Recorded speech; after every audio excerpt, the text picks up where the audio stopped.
And that first, before we go into that particular incident when Jesus healed this lady who had been bleeding for 12 years, I thought we're going to backtrack a little bit to understand the mechanism of the magnetic healings that will be touched on in this particular example. And for that particular purpose, I'm going to share the screen.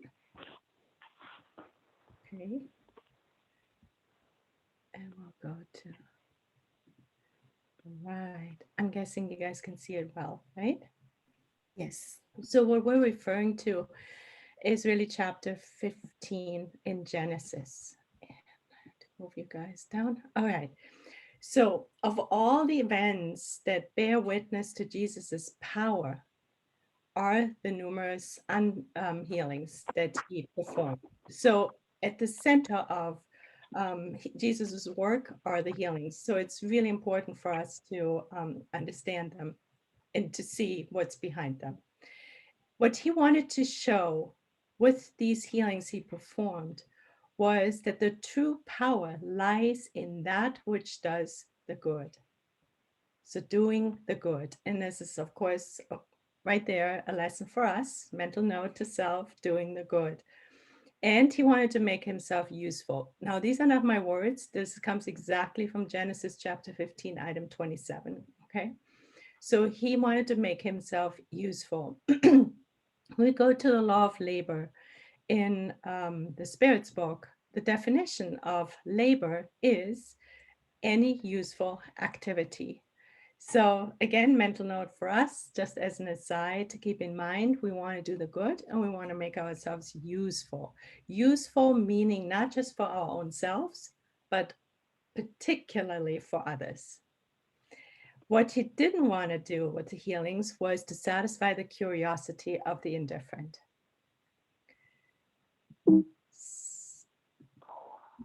So here for a moment, wanted to explain with the help of chapter 14, items 31 through 34 in Genesis, the principle, the mechanism of healing.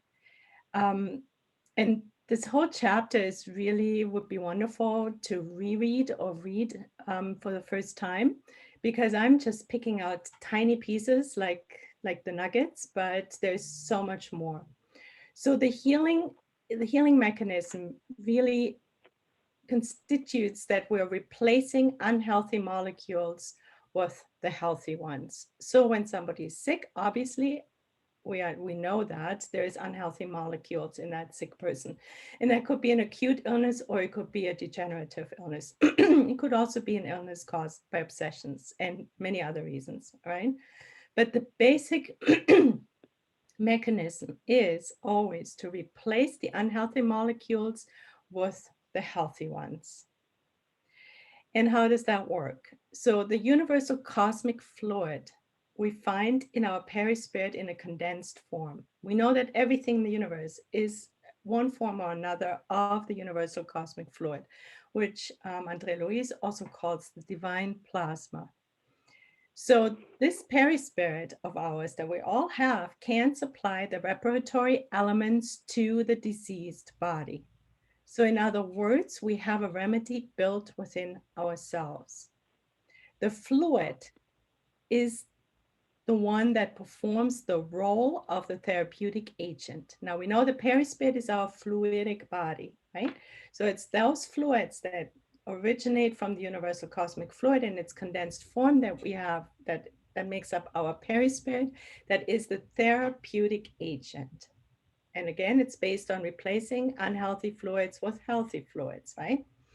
And the effect of the fluid then that gets transmitted depends on its quality and circumstances. So Jesus, for example, had the most amazing perispirit because it's just putting it in very simple terms, because he was a very elevated spirit, the most elevated spirit to walk the earth, according to the spirits in the Spirit's book. Consequently, the purity of his perispirit was magnificent. And so, but what does that mean for us? It means the more we work on our inner transformation, the more we take care also of our physical vessel, the more our perispirit will become healthy, in more fine in it, less dense in its consistency, we're purifying it. And the more pure our perispirits are, the more healthy we will be, and the more and the better we can work as agents, healing agents, right? So the effect of the fluid, that is the healthy fluid, the effect of the healthy fluid replacing the unhealthy depends on its quality, which is based on our inner transformation, how we take care of ourselves, and the circumstances. And we'll talk about the circumstances in a minute. If there's any questions or additions, please feel free to speak. Otherwise, I'll just keep going.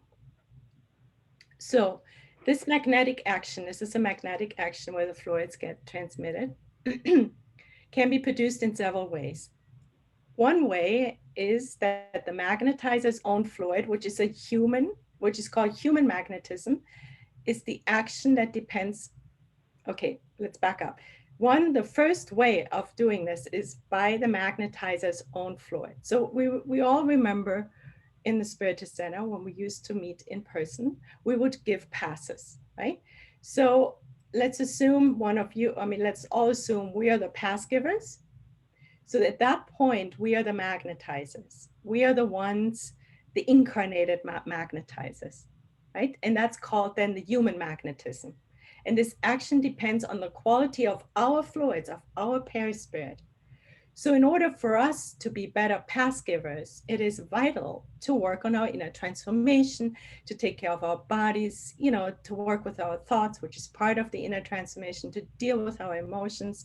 Because the more evolved we're getting, the more elevated, the more pure we become, the more pure will be our fluids, our perispirit, and we will be better able to be helping facilitate healings as the magnetizers, right?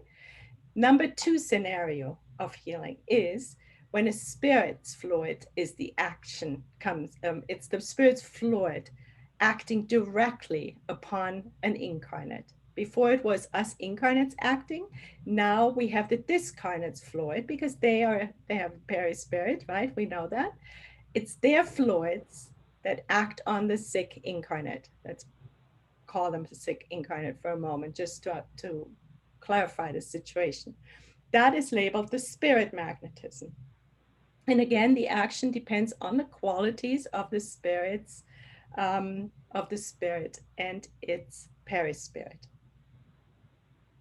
The example is healing that gets, the effect is healings, lessening of suffering, um, physical or mental influences that get, that are done on the individual, right? So first scenario, the magnetizers fluid is used. Second, spirits magnetizers fluid is used. Third one is by the spirits fluids pouring out on the magnetizer, you and I, which are the incarnates, and we are the conductors of the spirits, fluids that get mixed with ours and then gets passed on the individual who is on the receiving end. And that's called the semi-spirit magnetism. So is that clear so far? Are you guys feeling with me still? Yes, it's good. Yeah? Okay, because I'm just staring my green little lights. Sunshine, I have a question. Sure. It's Kiki here. I know that right now, the way that we are doing, because we are doing all these virtual passes, right? And I know that the mediums, like those who are supporting on the vibration, I understand that their fluids that they are kind of strengthening the current. So now that we are doing these virtual passes, does it mean that we are doing direct like number two? So those who are in need of receiving those fluids, they are receiving directly from the spiritual realm? Um, I don't know exactly, but my intuition tells me that it can be either one of these forms. Most likely, we're Mhm. probably cooperating with the spirit's fluid. Um, Mhm. Maybe the circumstances are different at different moments. But it's not a hard and fast, it's not like black and white. It's either this or it's that. It's very often goes together, right? It mixes. But maybe Tanya has another word on that. What she's playing, and every one of us have the magnetism, no? Yes. And we also run by spirit. So remember, for those who have participated in John of God, that is a good example. There is so many people just brought the picture of someone, Yeah. and that moment that was there at the casa, many person receive a healing immediately. I remember there in the BSH center, a woman brought a picture from a friend who was in another state, who was very ill with cancer. And she brought a picture, and Dr. Paulo said to me that day, by the grace of God and our Lord Jesus Christ, someone was healed. And I don't remember, I do not know who was. And then 2 weeks later, the woman came back with the picture of her friend, say she was going to have a surgery and she was completely healed. So she brought a picture, and we have seen this. Remember Jesus' example too, when the Sadducee came, a soldier came and asked for Jesus bless his employee that was ill in bed and could not move him to bring to Jesus. And Jesus said, when you come back home, he will be healed by the faith of the boss who came to ask Jesus for heal his employee. Yeah. Thank you, Tanya. So I think for us, it's very important to not see it like lines between the three scenarios. It's always fluidic, as the healing is fluidic, right?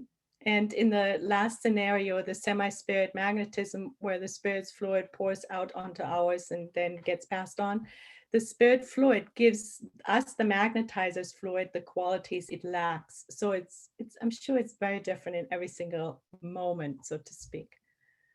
Yes. All right, hold on. All right, so this is really important now.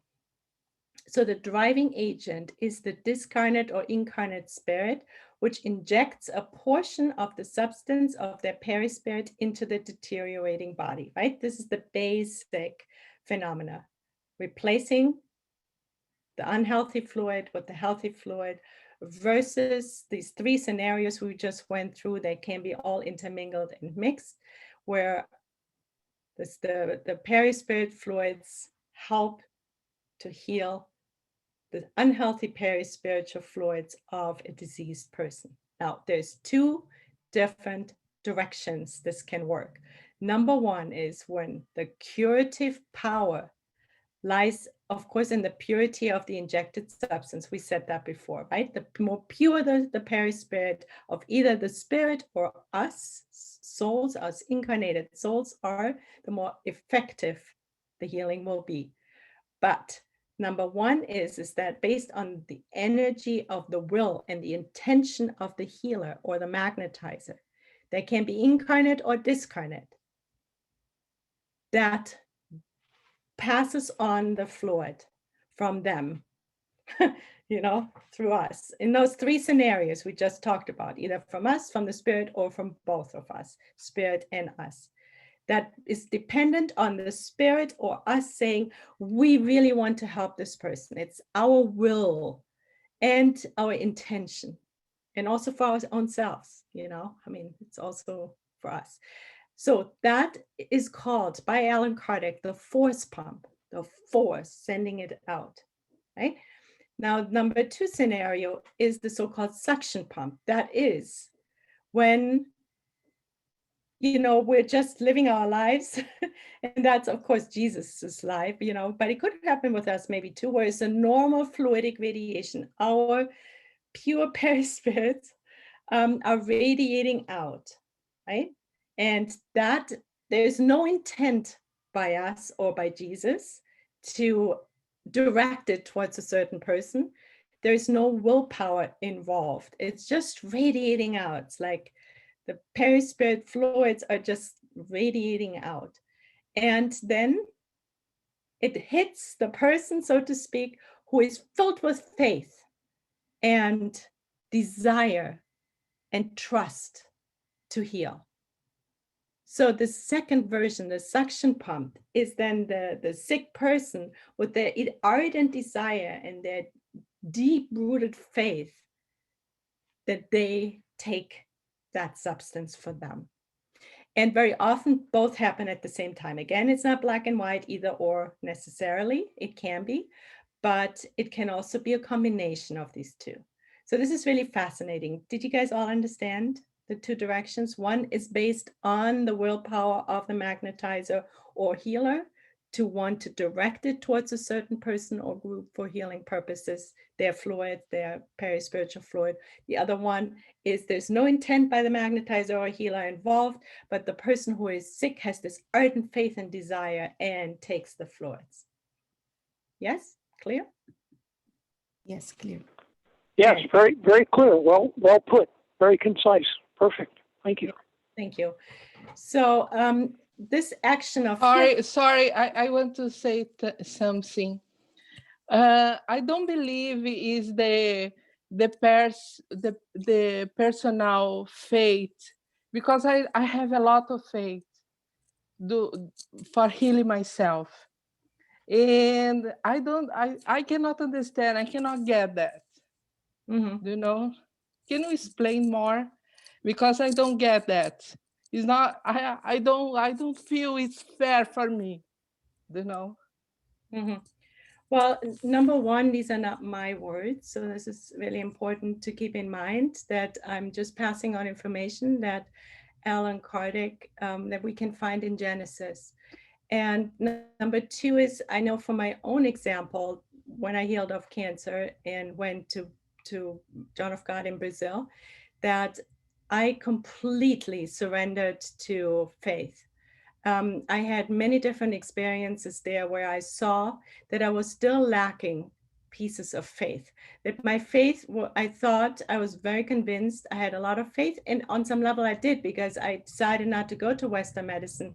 I just went to John of God and put all my eggs into that basket. So there was a level of faith I had, but how often was I shown that I was lacking faith? And there were some certain, and I don't want to go into details because that goes beyond our scope, events that happened where I saw, wow, I thought I had more faith than I actually do. So I think there's different levels of faith, and we can really surrender more and more. But again, these are not my words, so I'm just passing on the information. If you allowed me, Sunshine. Yeah, of course. Yeah. Remember, when you have a child who has illness, any kind of illness, the mother will be bending the knees, is surround that child with her faith and love to Jesus, or for whom she believes. So faith is about trust.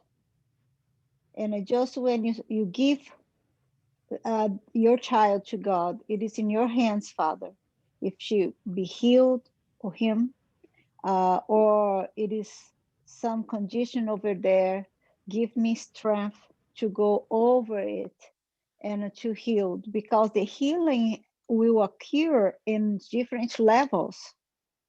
So when this manifests on the physical matter, the healing is occurring too. It is not that you are not healed, you are being healed. So, but in what level, we should ask us, what is your faith, Renata? It is still very powerful, contribute with that healing. Sometimes not in the level that we understand, but the healing is occurring.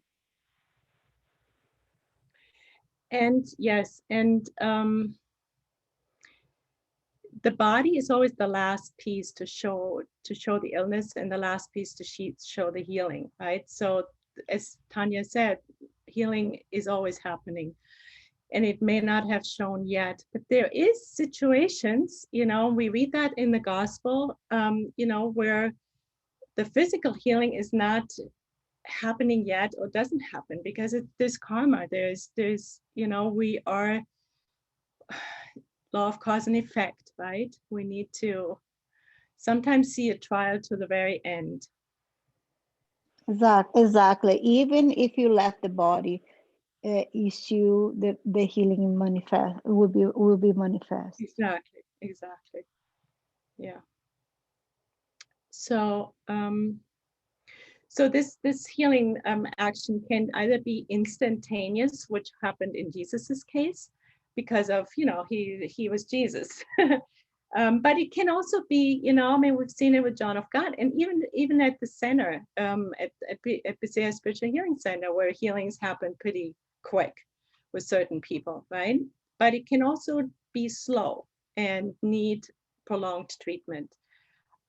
So all healings are varieties of magnetism, and with only the difference is in intensity and speed. Again, the fluid is the one that performs the role of the therapeutic agent, with its effects that are depending on the quality of the fluids and the circumstances. We said that earlier, but we'll repeat it because it's important to download that. So this whole, what we just went over, essentially explains the so-called faith healings, which we've heard forever, right? In our lives, faith healings. Sometimes they get poo-pooed, but here we see the power of it. The faith is truly the one that creates the attracting power, right? So it's the one that brings it to us. When we have no faith, Alan Kardec informs us, then the fluidic current has a repelling force, repels it, or has a force of inertia, it slows it down, and that can paralyze the actual action. The transmission of the healthy fluids towards us, we always said, can be blocked by our lack of faith. We've always said in the center that the receivers ought to be in prayer and really open themselves, right? But if we sit there and we have even a speck of doubt that this is happening, because, or just thinking, oh no, it's Sunshine, no, she's not going to do it right, you know, any of that is going to completely annul all of our healing. Or if we think about, you know, I hope this meeting is going to end on time, you know, anything mundane, that's just already, you know, these are all just simple examples of how we can stop the flow of healing fluids coming our way. So faith is really is the key. And that explains why certain people with the same illness or in the same room with the same people, some get healed, some don't. And again, these are may I say also, when it comes to faith, it's learned. We have to learn to practice it over and over, like everything else. You might have failed, but you keep going. You keep trusting and believing that it's going to happen. You never let that stop. You always keep going, regardless. If you failed in one moment in believing, that's okay. Keep moving. Don't go back into that. Let that go and go back on track with your belief. Whatever it takes, continue believing and trusting. Yes, thank you, Regina. Very powerful. And I'm reminded of chapter 6 in Thought and Life. I'm just going to pick out a few lines just to jog our memory about what Emmanuel says about faith. He says, we cannot achieve anything, he says, anything without a positive attitude of confidence. And that's what you spoke to, Regina. Exactly. It's this belief. We can't achieve anything without a positive attitude of confidence. He says, faith is a power that is born within the soul itself, and it is an instinctive certainty in the wisdom of God. And it breathes, faith breathes within all beings and vibrates in all things. And every kind of activity in life develops in one way or another by faith. But we're not in touch with it, right? Most of the time, we're not even in touch. We don't even realize, you know, how everything is run by faith. He gives us examples, but we won't go into that. So to achieve this faith, we must accentuate our own trust in the good, in God, to reflect its excellence. Total trust, surrender. And he gives us this idea of thinking of a lens that is focused on the sun. The sun is strong, we know it, but if we put the lens on the sun, then we can actually converge its rays so that it creates more power. We know that we can even ignite paper into fire, right? If we just put the right lens to harness the sun, one ray that creates, and we've done that as children, I'm sure you've done it too, to show the power of the sun. But that's through faith. We can amplify it. Let us tirelessly seek the good and waste no time with evil. That's all part of it. Seeking the good in people, in things and events. Happiness is the child of faith. Anyway, there's so much more, of course, in the Spiritist literature and everywhere where we can read. But faith is work in progress, even though it's inherent to our soul. Because the mind comes in with fearful thoughts, right?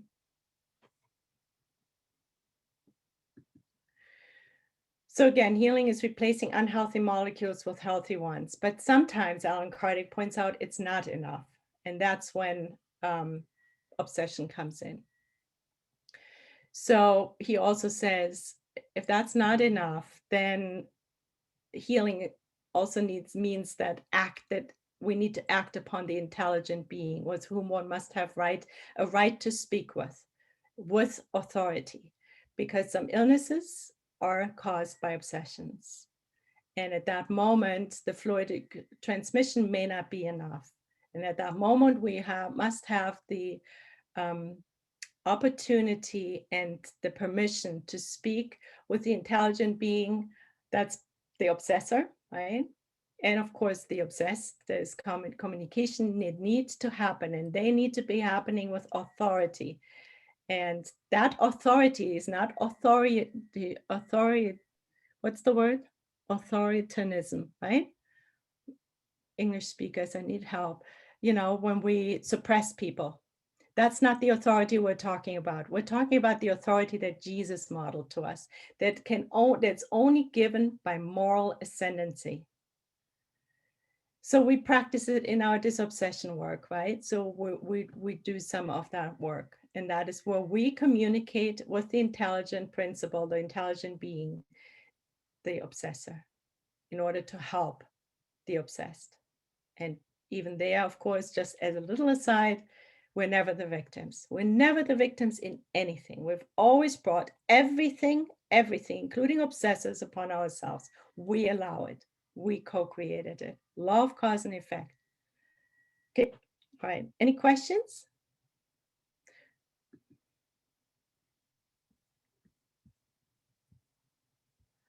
Help, I'm trying to get out. Okay, here. All right, here I am. Anything good? Everything good so far? Or any more questions? Yes? Okay, we're not going into the obsessive aspect of healing today. We're going to stay with the fluid exchange with this one example that we're going to pick. Okay. Let's see, where is it? It's the loss of blood. So it's one of the healings, actually the first healings that Alan Kardec brings to us. And we're not going to read the whole thing, but just picking out aspects. All right, so here is the example that we learn in what we can read in Mark 5:25-34. So there was a woman, so Jesus is in a crowd surrounded by tons of people. And there is one woman who approaches him, and she experienced bleeding, loss of blood for 12 years, for over 12 years. And she suffered incredibly. And if we just, open our hearts for a moment, and we women in particular, imagine to non-stop bleed for 12 years, I can't even fathom it, honestly. I mean, once a month was enough, but for 12 years straight, wow. Also the physical drain, right? So she suffered incredibly, and she went to many different physicians, and there she suffered even more. Nothing changed. And she spent all of her assets, but things only got worse. So she approached Jesus and came up from behind the crowd. And what did she do? She touched his garment. And she said to herself, here's the key: if I could only touch his garments, I would be healed. conviction, right? Faith. There's this man there, and there's so many people, but she somehow makes it to him, right? So if I could only touch this, then I would be healed. At that instant, the source of the blood she was losing dried up, and she felt within her body that she was healed of the illness. So the instant she touched his garment, she was healed. The blood stopped flowing. And Jesus went like, wait a minute, I feel somebody's touched me. Even though he didn't see the woman, nothing, but he felt something. And he felt that the power had gone out of him. Other words we read in Mark. The power had gone out of him. And he turned around and he said, who touched my garments? And the disciple said, Jesus, you're surrounded by the multitudes. We don't know who touched you. Everyone is touching you who is nearby. And he said, no, there's something different. And he looked around for the woman, and the woman realized that, and she knew what had happened to her, and she trembled with fear and came to throw herself at Jesus's feet and told him the whole truth. And then Jesus said to her, my daughter, your faith has saved you. Go in peace and be healed of your illness. Your faith has saved you. So what does this mean now? We've talked about the mechanism of healing. We've talked about the 3 different scenarios that can be separate or intermingled, right? Of how it happens. We talked about the suction pump and the other pump that gives, the one that sucks and the other one that gives. So what does it mean with the loss of blood example? So those words, again, we're not going to read the whole thing, just picking out highlights, okay? So those words, feeling, Jesus feeling that the power had gone out of him is key, is significant. And what is expressed here, these words express that the fluidic movement that had gone from Jesus to the infirm woman, suction pump, the woman sucked the healthy fluids from Jesus, from his perispirit. Both felt the action, both the woman as well as Jesus, that had just been produced. It is noteworthy that the effect was not caused by any act of Jesus. His own will was not involved. Neither magnetization nor laying on of hands had occurred, right? Wasn't doing anything. He wasn't even aware of it. A normal fluidic radiation was enough to work the healing. So he was standing there in the crowd, and of course it's Jesus. So his perispirit, the fluid radiation, were radiating out. And the woman touched him with her face so ardent that she sucked it into her sick perispirit, and it performed the healing. But now the question is, and you may have that question too, why this woman and not all the others that touched him, right? Why? So let's see, and we have the answer here. So the reason is quite simple, Alan Kardec says. The therapeutic agent, the fluid, must reach the organic disorder in order to repair it, right? So the perispirit, the healthy fluids need to reach the unhealthy ones for healing to happen. That makes sense, right? One gets replaced by the other. It can be directed towards the illness by the healer's will, either by the healer's will, which we heard, or it can be attracted by the ardent desire of the sick person via their faith. So it's either Jesus, in so many healings, it was his desire to heal, but in this case, it was the ardent desire of the woman and her faith that created the opening.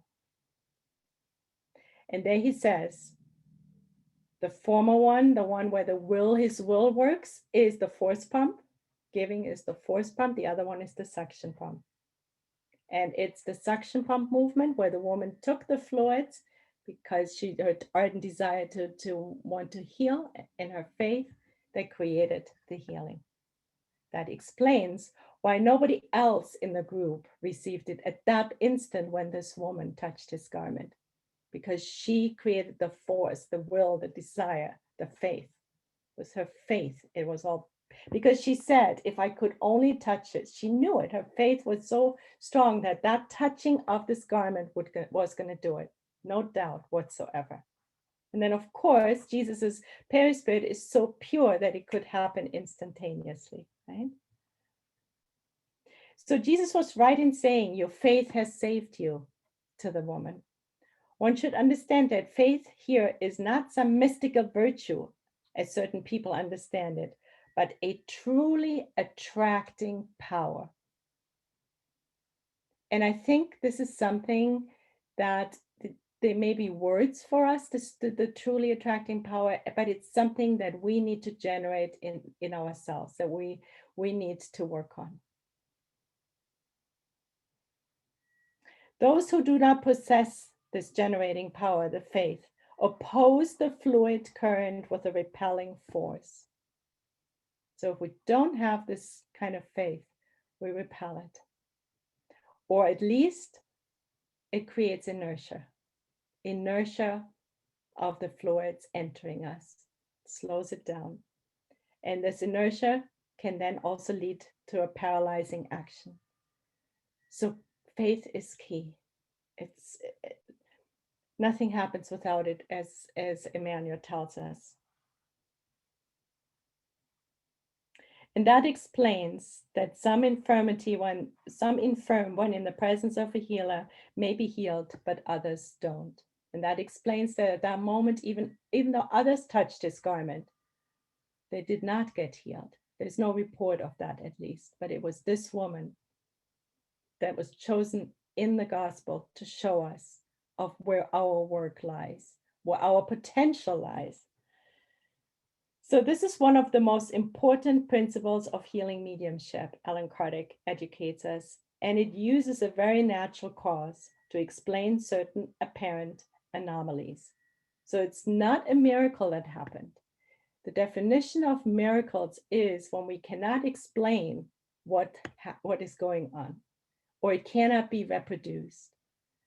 But this particular healing that was called a miracle for eons, for the longest time, because nobody knew how to explain what happened there, Spiritism comes along and explains it actually spiritually, scientifically. It's a mechanism. It's crystal clear to us now. It's not a miracle, and it can be reproduced, and we can even create it for our own selves. And that's what's so hopeful and optimistic and powerful in this message. All right? That completes it. Sunshine, can I add something? Of course, anything. I was thinking about how do we know if we are having faith? Because for me, when I reflect about faith, it goes beyond willing very hard. It goes beyond the desire of willing something for ourselves. I think that when I think about faith, it goes to the trust. And when I trust God, everything else, not only my willness, but also everything else that is surrounding me makes sense. So I think that the acceptance goes a little further to accepting and embracing the willness. I mean, regardless of how hard that is. But when we really have the faith where we trust and then we accept, we kind of open to embrace. And then when we embrace, we are able to open those doors for us to receive those fluids. So that's kind of how I was thinking about the faith, and I just wanted to share. Yeah. That is beautiful, and exactly right. I think one thing that came to me while you were speaking was, if we, to see whether we're in that state that you described, to see where we're at, so to speak, with faith, is whether we feel any fear. If there's even a speck of fear in us about anything, we still have work to do. Fear is the absolute antidote to faith. And acceptance is, I think, is one of the important key of the materialization of the healing. Because if you see the example of the woman who was healed by Jesus, just touching his garment, she was sick for 12 years. She was not sick for 2 months, for 12 months. She was sick for 12 years. So let's we go to her. By that time, for 12 years, she had been sick, so many healers, doctors, medications, treatments, and like Jesus was her last hope. And then she said, I'm tired of this illness. I will die from it, and I will seek this healer. Because the healer that Jesus has done, it is innumerable. Mm-hmm. We cannot count, because even the gospel cannot tell the innumerable healing that Jesus has done, innumerable miracles, because would not fit on the books written on the earth, the Spirit said. So one of the important things that as our center is dedicated for spiritual healing, we have Dr. Bezerra as a mentor of the group, as the one important doctors in Brazil and a spiritual healer. That is everybody. I owe so much to him by my own healings, and still having many blessings for him. So we go back to Allan Kardec in the Spiritus magazine in 1867. I'm really not good with numbers. So doing the healing for so many years, doing the work, being an instrument, no? Many times I would say, imagine a little cat. It is so small, that is so sick, and my gosh, we want to heal. You have a dog, Sunshine. If you have something, you do everything. You will pray, you give passes, you give blessed water, you will do everything to heal. Then we don't want a day to die. It's exactly the example of the children. So imagine a little bird who was born, and I was trying how to say it, very hard fight for his life. And don't I have faith? I asked God. I did all my part. I did treat very well. I did everything I could, spiritually, physically, and the bird died. I was disappointed. What is my faith? Does my faith was not important? But what the Spirit came and told to me, that bird was made from the father and daughter. So the DNA was not good. So even he was born and trying to struggle to survive, the DNA could not be changed physically. So, and then I have a cat, or many of you have been lost your pet. So we do everything we can. So in this question from Allan Kardec, he answered, he was frustrated. Remember, Allan Kardec was a Mesmer, Franz Mesmer student long before Spiritism. He found the Spiritism. So what happened? He was one of the great magnetism on earth. Mesmer would be putting magnetism on a tree, that people would be coming to that tree and be healed. So he was one of the great magnetizer on the earth, and Allan Kardec is studying and developing magnetism with him. So why that is answer why Allan Kardec was so curious about this magnetism and healing, and giving passes come out from his studying with Mesmer. But in the question, what calmed my heart one time was when I said I was so frustrated when so many people would come, and young people to the healing, asking for healed, and we will pray together. We will do everything. The person will become months and months, even years, and then the person will die from that illness. And I got so frustrated, so frustrated. So one day, I think God sent that, the Spirit sent that question from Allan Kardec to me, and he asked for the spirits, why many people are healed and many others are not healed. And this depends on the healer. Why, if the healer have faith to heal some and not have faith to heal others. So the answer from the Spirit is that we do not know what that soul before come to the incarnation, what was their request. Yes. Why the need they have from that illness that may save their life.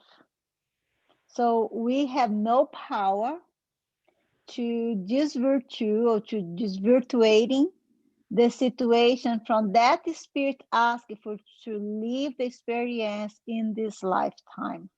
No one has power, even God has power to turn that around. And then we question why so many have healing and when so many other doesn't have. We have to respect that.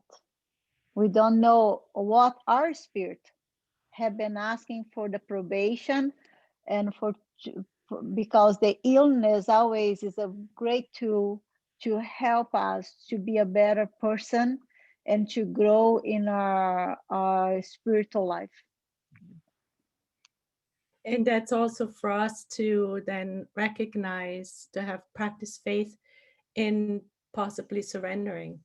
But it's something that we only can find out in ourselves, whether it's really our own inner work to go within to see to get in touch with the agreements we made and get in touch with why we're displaying X, Y, and Z ailment. That's our inner work. It's not so much always looking at the outside. It's actually should be 90% looking in the inside and getting in touch. I know from my own experience, the two major illnesses I had, the last one was just 4 or 5 years ago. I knew I was not going to die. So then I generated whatever it took to get through it. But that's on a personal path to get in touch. And again, as Tanya also said, healing happens anyway, even if the physical body doesn't show it. So it's important to always keep going. Never give up, no? Never give up. No. So talking about healing today, our dear Josie, member of the